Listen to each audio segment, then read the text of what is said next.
আশ্চর্যের বিষয়, এই 5 তারিখ থেকে 7-8 তারিখ পর্যন্ত যে পরিমাণ বাংলাদেশের ইতিহাসে লুট হয়েছে, এটা বাংলাদেশের একটি বিরল ঘটনা। কারা করেছে লুট? ছাত্ররা করেছে? হ্যাঁ, যারা আন্দোলন করলো তারা করেছে। তারা তো ক্লান্ত, তারা তো হাসপাতালে কাটছিল, তারা তো হাসপাতালে রোগীদের সেবা দিতে ব্যস্ত ছিল। কারা এই লুট করছিল? এদেশের জনগণ হারে হারে টের পাচ্ছে। আপনারা জানেন 1947 থেকে 2024 ক্ষমতার পালাবদল হয়েছে, দেশের প্রেক্ষাপট চেঞ্জ হয়েছে। 200 বছরের ইংরেজদের শাসনামলের পতন হয়েছিল 1947 সালে। ভারত পাকিস্তান দেশ বিভক্তি হয়ে 2টা কান্ট্রিতে পরিণত হয়েছিল। আমরা মনে করেছিলাম মুসলমান কান্ট্রি হিসেবে পূর্ব পাকিস্তান, এই পূর্ব পাকিস্তানের জনগণ হয়তো শান্তি ফিরে পাবে। কিন্তু আমরা কি দেখেছি? পশ্চিম পাকিস্তানের হায়নারা এই পূর্ব পাকিস্তানের জনগণের মুখের ভাষা কেড়ে নিতে চায়। শুধু মুখের ভাষা কেড়ে নেওয়া নয়, তারা এদেশের মানুষের সাম্য, মানবিক মর্যাদা এবং ন্যায় বিচার প্রতিষ্ঠা করতে ব্যর্থ হয়েছে। তারা তাদের সাথে ভাষার জন্য আন্দোলন হয়েছে। 1952 গিয়েছে সাম্য, মানবিক মর্যাদা এবং ন্যায় বিচার প্রতিষ্ঠার জন্য এদেশের মানুষ আন্দোলন করেছে। 1969 গণ অভ্যুত্থান হয়েছে, 71 মুক্তিযুদ্ধ সংগঠিত হয়েছে।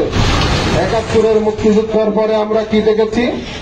এদেশের জনগণ যে আশা আকাঙ্ক্ষা নিয়ে যুদ্ধ করেছিল, 30 লক্ষ শহীদের বিনিময়ে যে দেশ অর্জিত হয়েছে, সেই দেশের জনগণ তাদের সাম্য, মানবিক মর্যাদা এবং ন্যায় বিচার প্রতিষ্ঠা তারা ফিরে পায় নাই। আবার আন্দোলন হয়েছে, সংগ্রাম হয়েছে, 75-85 পরিবর্তন হয়েছে, 90 এসেছে, আবারও সেই গণ অভ্যুত্থান হয়েছে। শাসকের পরিবর্তন হয়েছে, শোষণের পরিবর্তন হয় নাই। আবারও আন্দোলন, আবারও সংগ্রাম। 95 ইতিহাস জানি। 2001 থেকে 2006 মনে করেছিলাম যে অনেকগুলো ইসলামী দল মিলে হয়তো জোট গঠন করেছি, আমরা হয়তো আবার শান্তি ফিরে পাবো। কিন্তু না, শান্তি ফিরে আসে নাই। 2001 থেকে 2006 ইতিহাস জানেন। 2002 মালিবাগ মসজিদ রক্ষার জন্য আন্দোলন করতে হয়েছে। আমরা ইতিহাস ভুলে যাই নাই। 2002 15 আগস্ট সেই তথাকথিত স্বেচ্ছাসেবক দলের দায়িত্বশীল যারা মসজিদ ভেঙে মার্কেট করতে গিয়ে ইসলামী ছাত্র আন্দোলন বাংলাদেশের 4 জন ভাই ওই দিন শহীদ হয়। ইতিহাস আমরা ভুলে যাই নাই। আবারও তত্ত্বাবধায়ক সরকার, আবারও ভোট হয়েছে। 2009 আবার একটি দল ক্ষমতায় এসেছে। কি দেখেছি? 16 বছরের ইতিহাস কি? এই 16টি বছর তারা মানুষের উপর এমনভাবে নির্যাতন, নিপীড়ন চালিয়েছে, এদেশের জনগণ তাকে স্বৈর শাসকে ভূষিত করতে বাধ্য হয়েছে। আবার আন্দোলন হয়েছে, আবার সংগ্রাম হয়েছে। কাজ যখন বিভিন্ন রাজনৈতিক দলের ব্যাপক প্রচেষ্টায় এই স্বৈর শাসকের পতন হয় নাই, ঠিক সেই সময় 3S বলে, যেটা আমরা দেখি 12 বছর থেকে 22 বছর, 20 বছরের যুবকেরা আবার আন্দোলনে নেমেছে। এদেশের ছাত্ররা আন্দোলনে নেমেছে, এদেশের ছাত্র জনতা আন্দোলনে নেমেছে। আবারও স্বৈর শাসকের পতন হয়েছে। পতনের পরে কি দেখছি ভাই?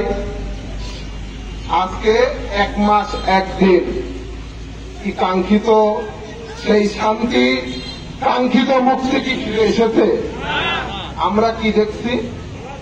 আবার নতুন করে 5 তারিখ আমি ওই যেদিন স্বৈর শাসক শেখ হাসিনা পালিয়ে গেল, থানা থেকে মুহুর্মুহু গুলি চালাচ্ছিল, সেই সময় আমরা আমাদের ভাইদের নিয়ে হাসপাতালে ব্যস্ত, আরেকটি দল দেখি লুটতরাজে ব্যস্ত। আশ্চর্যের বিষয়, এই 5 তারিখ থেকে 7-8 তারিখ পর্যন্ত যে পরিমাণ বাংলাদেশের ইতিহাসে লুট হয়েছে, এটা বাংলাদেশের একটি বিরল ঘটনা। কারা করেছে লুট? ছাত্ররা করেছে? হ্যাঁ, যারা আন্দোলন করলো তারা করেছে? তারা তো ক্লান্ত, তারা তো হাসপাতালে কাতরাচ্ছিল, তারা তো হাসপাতালে রোগীদের সেবা দিতে ব্যস্ত ছিল। কারা এই লুট করছিল? এদেশের জনগণ হারে হারে টের পাচ্ছে যে বাহিরে আজ 16 বছর খাইতে পারে নাই, ক্ষুধার্ত বাঘের চেয়েও ভয়াবহ তাদের অবস্থা। তারা আবার এই লুট করাতে ব্যস্ত হয়েছে। সংগ্রামী সাথী বন্ধুগণ, আমি মনে করি যে সকল ছাত্র জনতা আছেন, আপনারা জানেন আপনারা যে কাজ করেছেন আমরা আপনাদের কাছে চিরজীবনের জন্য ঋণী। এই ছাত্রদের সাথে এদেশের আপামর জনতা আজ আন্দোলন করে ফিরিদায় স্বৈরশাসক পালাতে ব্যর্থ হয়েছে। আর এই পালানোর পরে আবার নতুন করে যারা পায়তারা করছে তাদেরকে আর নতুন করে স্বৈরশাসকের ভূমিকায় অবতীর্ণ হতে দেওয়া যাবে না, যাবে না, যাবে না। আমরা প্রতিরোধ করে তুলব প্রত্যেকটা পাড়া মহল্লায়। আমি বলবো ইসলামী আন্দোলনের কর্মীরা একজন যেখানে আছি সেখানে ছাত্রদের সাথে পরামর্শ করুন, জনতাকে সাজা নিন। কোন ধরনের কোন স্বৈরশাসকের কোন দোষর যারা আবার পুনরায় কোন মহল্লায় সদরদি করতে না পারে, পুনরায় কোন বাজার দখল করতে না পারে, এটা আমাদের প্রতিরোধ এখন থেকে গড়ে তুলতে হবে ইনশাআল্লাহ। আর আপনাদের আশ্বস্ত করছি, আমরা প্রশাসনিক ভাইদের সঙ্গেও কথা বলেছি, তারা এখনো অনেকটা ট্রমাটাইজ। তাদের যারা অপরাধ করেছে তাদের বিচার হবে, কিন্তু তাদের মধ্যেও যারা ভালো আছে তাদেরকে আমরা সাধুবাদ জানাই। তারা আবার এগিয়ে আসছে। প্রশাসনের ভাইরা, সেনাবাহিনীর ভাইরা এবং অন্যান্য প্রশাসনিক দপ্তরগুলো আবার অ্যাক্টিভ হচ্ছে। আপনারা জানেন যৌথ অভিযান পরিচালনা চলছে। Today and tomorrow, loud and clear, কথা ক্লিয়ার, স্পষ্ট এলাকায় জানিয়ে দেবেন চাঁদাবাজি করছো, 1 দিন নয় 2 দিন অথবা 7 দিন, পরবর্তীতে কিন্তু তোমাকে ধরা খেতেই হবে।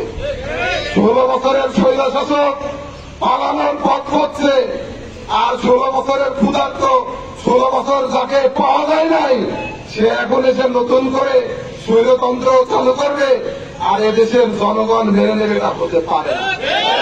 সংগ্রামী সাথী বন্ধুগণ, মাঠ ছাড়া যাবে না, স্পষ্ট কথা, মাঠ ছাড়া যাবে না। বারবার বলছি, প্রতিটি পাড়া মহল্লায় আমরা প্রতিরোধ করে তুলি। আমরা যদি প্রতিরোধ করতে পারি ইনশাআল্লাহ এই স্বৈরশাসক আর নতুন করে ফিরে আসবে না। পাশাপাশি একটি কথা বলি ভাই, আমরা বুঝতে পেরেছি এদেশে ইসলামী সরকার দরকার, ইসলামী সরকার দরকার, এছাড়া এদেশের কাঙ্ক্ষিত মুক্তি আসবে না। আমাদের প্রেস ক্লাবের সভাপতি রিপু খন্দকার ভাই বলেছেন ইসলামী আন্দোলনের গুডওয়েল সম্পর্কে। এদেশের জনগণ জানে ইসলামী আন্দোলনের গুডওয়েল সম্পর্কে। আমি বলবো আপনারা আসুন, ইসলামী আন্দোলনের ছায়াতলে আসুন। আমাদের দ্বারা, আমাদের নেতা কর্মীদের দ্বারা, আমাদের আমিরের দ্বারা পথভ্রষ্ট কোনো কাজ হবে না ইনশাআল্লাহ। সে আমাদের কাঙ্ক্ষিত পরীক্ষিত এদেশের নেতা। সংগ্রামী সাথী বন্ধুগণ, আমি এই উদাত্ত আহ্বান থেকে পাশাপাশি আমার সকল দায়িত্বশীল সকল কর্মীকে আমি সকল ইউনিয়নে, ওয়ার্ডে জনপ্রতিনিধি হিসেবে জনগণের